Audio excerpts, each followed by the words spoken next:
Hello guys, welcome to Pakistani real reaction. तो कैसे हैं आप सब? उम्मीद है आप सब बढ़िया होंगे और मजे में होंगे। मेरा नाम है मुदस्सिर। मैं हूं मुबशिर। सो गाइस, बहुत ही ज्यादा इंटरेस्टिंग किस्म का वीडियो लेकर आ गए हैं। भारत ने दिया 60 5th जनरेशन विमानों का ऑर्डर, जिसको देख चीन पाकिस्तान की सुलग उठी। तो भाई 60 5th generation stealth fighter jets का ऑर्डर दे दिया।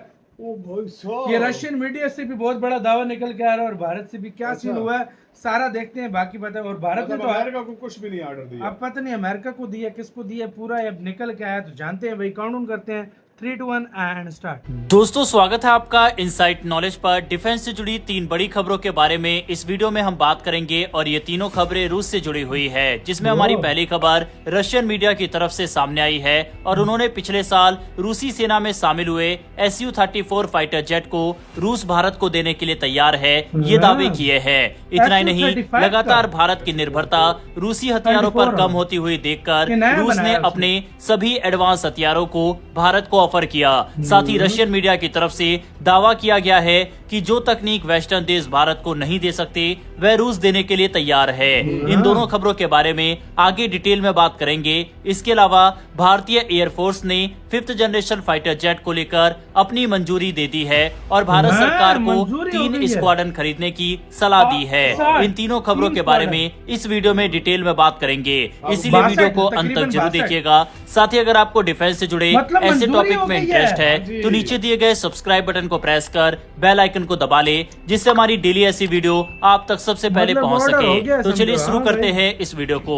भारत की वायुसेना यानी इंडियन एयरफोर्स ने सरकार को सुझाव दिया है कि देश को कम से कम 3 स्क्वाड्रन यानी करीब 60 5th जनरेशन फाइटर जेट्स खरीदने चाहिए। इसका मकसद ये है कि देश की हवाई ताकत को और मजबूत किया जा सके, क्योंकि हमारे आसपास के हालात दिन ब दिन तनावपूर्ण होते जा रहे हैं। चीन और पाकिस्तान की तरफ से लगातार खतरे बढ़ते जा रहे हैं और ऐसे माहौल में भारत को आधुनिक और अदृश्य यानी स्टेल्थ फाइटर जेट की बहुत जरूरत है। फिलहाल भारत के पास जो फाइटर जेट्स हैं वो 4th और 4.5th जनरेशन के हैं, जैसे सुखोई और Su-30 MKI, राफेल और तेजस Mark 1A। ये जेट्स बेहतरीन है, लेकिन चीन के J-20 स्टेल्थ फाइटर जेट और पाकिस्तान के J-10C जैसे आधुनिक फाइटर जेट के मुकाबले हमारे पास कोई स्टेल्थ कैपेबल फाइटर नहीं है। चीन के पास 200 से ज्यादा J-20 फाइटर जेट्स हैं। पाकिस्तान भी लगातार अपनी वायुसेना को अपग्रेड कर रहा है, जिसमें J-10CE और JF-17 ब्लॉक 3 जैसे फाइटर जेट्स PL-15E मिसाइलों के साथ शामिल है और वो 5th जनरेशन फाइटर जेट चीन से ले भी रहा है। ऐसे में भारत के पास भी एक ऐसा विकल्प होना चाहिए जो कि इन दोनों को कड़ी टक्कर दे सके। अभी अमेरिका ने भारत को अपना F-35 लाइटनिंग II ऑफर किया है और रूस ने अपना Su-57, लेकिन भारत सरकार ने अब तक वायुसेना को इन दोनों प्रस्तावों को पूरी जानकारी नहीं दी है। रक्षा मंत्रालय इन दोनों प्रस्तावों पर पूरी तरह से सोच विचार करेगा और उम्मीद है कि 2026 तक कोई फैसला ले लिया जाएगा। IAF के एक सीनियर अधिकारी के मुताबिक अगर सरकार 60 5th जनरेशन फाइटर जेट्स खरीदने का फैसला करती है तो ये तब तक एक बेहतरीन विकल्प होगा जब तक भारत का अपना फाइटर जेट MK तैयार नहीं हो जाता। MK एक 5.5th जनरेशन फाइटर जेट है जिसे भारत खुद बना रहा है, लेकिन इसकी टेस्टिंग और ट्रायल अभी जारी है और इसके बनने में कम से कम 2030 तक का वक्त लगेगा। ऐसे में फिलहाल बाहर से फाइटर जेट्स खरीदना एक प्रैक्टिकल फैसला होगा। भारत के पास अभी राफेल और सुखोई जैसे दमदार फाइटर हैं, जिनमें मिटियोर और अस्त्र मिसाइलें लगी है, लेकिन स्टेल्थ फाइटर की अपनी अलग ही जरूरतें हैं। ऐसे में अगर सरकार जल्दी फैसला लेती है तो इससे भारत की हवाई ताकत कई गुना बढ़ जाएगी और चीन पाकिस्तान को करारा जवाब भी मिल जाएगा। दूसरी तरफ रूस की सरकारी मीडिया संस्था स्पुतनिक इंडिया ने हाल ही में भारत के लिए सुखोई Su-34 फुल बैक लड़ाकू बम वर्षक विमान को एक बेहतरीन विकल्प के रूप में पेश किया है। ये प्रचार उस समय आया है जब रूसी वायुसेना ने 2024 के अंत में Su-34 के 5वें बैच को अपने फ्लीट में शामिल किया। इससे ये साफ है कि रूस अभी भी इस विमान को आधुनिक युद्ध के लिए पूरी तरह उपयुक्त मानता है। स्पुतनिक का दावा है कि Su-34 की गति, भारी हथियार ढोने की क्षमता और लंबी दूरी तक उड़ान भरने की ताकत इसे भारत की वायुसेना के लिए एक जबरदस्त रणनीतिक विकल्प बनाती है।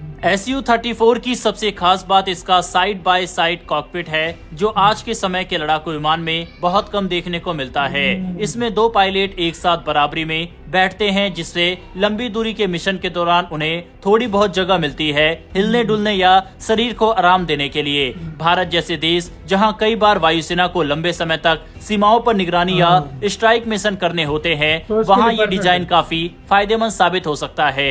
इससे पायलट की थकान कम होती ऐसे है तो और पायलट मिशन के दौरान हिलता ही नहीं उनकी है, सजगता हाँ बनी रहती है।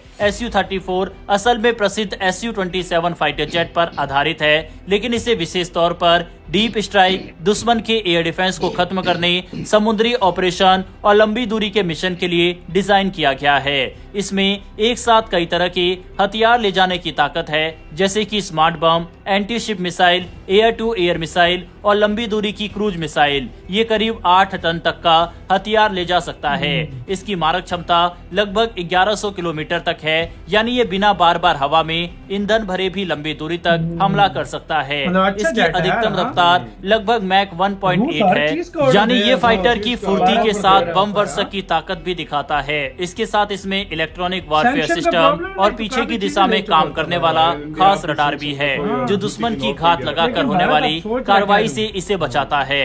Su-34 को इस तरह से तैयार किया गया है कि यह धरती के करीब उड़ते हुए रडार से बच सकता है और दुश्मन की सीमा में घुसकर सटीक निशाना लगा सकता है। इस विमान की ताकत को रूस ने सीरिया और यूक्रेन में इस्तेमाल करके साबित किया है, जहां इसने दुश्मन के खिलाफ क्रूज मिसाइल और स्मार्ट बमों से सटीक हमले किए हैं। रूस का मानना है कि भारत भी अगर अपनी लॉन्ग रेंज स्ट्राइक क्षमता को बढ़ाना चाहता है तो Su-34 उसके लिए एक भरोसेमंद और रणनीतिक रूप से फायदेमंद विकल्प हो सकता है।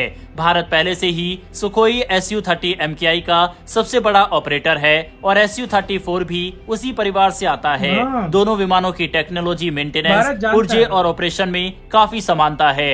इसका मतलब है कि अगर भारत Su-34 को अपनी वायुसेना में शामिल करता है तो उसे ज्यादा नई ट्रेनिंग या इंफ्रास्ट्रक्चर हाँ। में निवेश करने की जरूरत नहीं पड़ेगी। इससे समय और पैसा दोनों की बचत तो है। होगी। वहीं Su-34 की एक और बड़ी खासियत है इसकी बहुउद्देश्य क्षमता। ये सिर्फ बॉम्बिंग के लिए ही नहीं, बल्कि दुश्मन के रडार सिस्टम को खत्म करने, समुद्री जहाजों को निशाना बनाने और तेजी से हमला करने जैसे कामों में सक्षम है। यही वजह है कि ये विमान भारत के लिए सिर्फ एक नया जेट नहीं, बल्कि एक मल्टी रोल हथियार प्लेटफॉर्म बन सकता है, जो देश की रक्षा को मजबूत बनाएगा।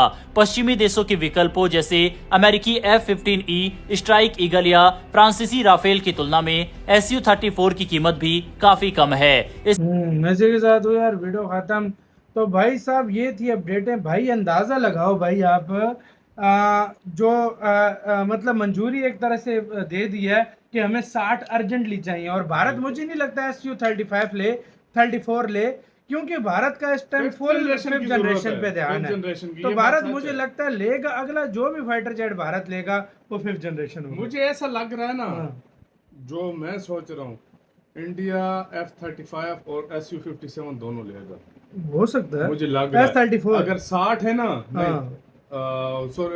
Su-57 हाँ, Su-57 मुझे भी वही लग और रहा है। F-35 बिल्कुल बिल्कुल, मतलब शायद मुझे दोनों ऐसा लगता आधे है आधे कि ले लें। 20-30 F-35 ले ले और 20-30 जो है ना भाई कुछ ना Su-57 कुछ ले ले। भारत कर रहा है, जो इंडिया भी ऐसी लोगों को क्योंकि नहीं 60 पता। की मंजूरी दी है, 60 मतलब 3 स्क्वाड्रन। मतलब एयरफोर्स हाँ। ने बोला हमें 3 स्क्वाड्रन चाहिए, मतलब बिल्कुल। 60-62 जेट बनता है, ये उस 18 टाइम तक स्क्वाड्रन कहते हैं होते हैं। मिल भी जाएंगे जिस टाइम तक M का इंडिया का रेडी होना स्टार्ट होगा। हाँ, तो भाई अच्छी बात है ना यार, ये अच्छी भी आ चीज है जाए, यार, इधर से वाकई। M का भी रेडी हो जाएगा, भारत फुल मायर हो जाएगा, फिर भारत अनस्टॉपेबल हो इंडिया गया। माहिर है, मतलब मैं इंडिया क्या को, कह रहा हाँ। हूँ, अनस्टॉपेबल हो जाएगा, मतलब कोई और रोक नहीं मुझे पाएगा। ऐसा लग रहा है ना कि पाकिस्तान से पहले पाकिस्तान के 5th जनरेशन अभी नहीं आएंगे, इंडिया को मिल जाएंगे। मुझे भी जो लग रहा है, क्योंकि हमें वो चाइना लेट क्योंकि करेगा। चाइना इस पे दे खबर नहीं रहा भी आई है, भाई, दे ही नहीं रहा। F-35 दे ही नहीं रहा वो। ये खबर आई है, हाँ, वो दे ये ही नहीं खबर रहा। आ रही है बिल्कुल। तो आपका क्या इसका कहना है, अपनी राय बताना, अपना बहुत ज्यादा खैर है।